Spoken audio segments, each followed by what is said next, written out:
How you doing, guys? Jack Angelucci here. Week 3 reaction video for JMC 605.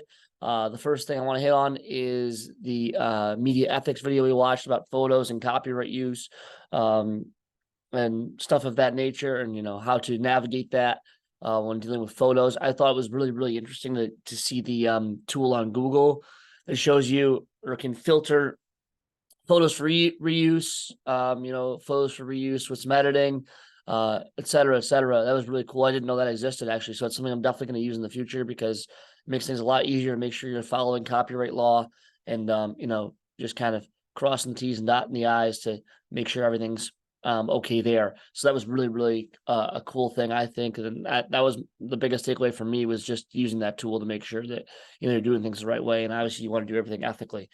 Taking a look at the TED Talk, this is a video that, or I guess a topic that, I've heard a lot about and seen multiple kind of discussions about, but still was really powerful, I think, and kind of made me,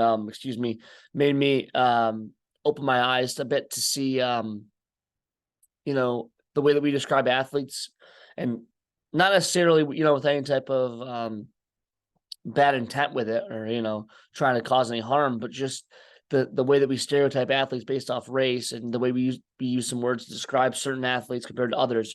For me as a broadcaster and also as a journalist, something I'm really going to look at in the future and kind of focus on, because I think it's really important to make sure that you're judging the athlete based off what they do on the field, not necessarily what they look like. And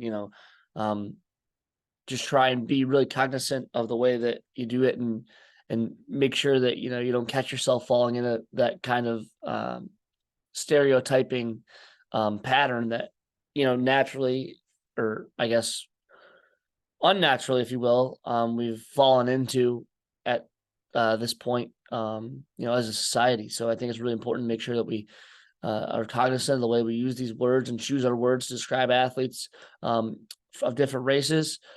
Because like they explained in the video, just because Cam Newton doesn't look like Tom Brady doesn't mean that he lacks intelligence at the quarterback position. But I think it's really important that we start looking at the athlete for who they are as a player, and as a person, but not for what they look like, and not using those describers that we use sometimes just because they look a certain way. So those are our major takeaways for week 3 here, and we'll see you next week.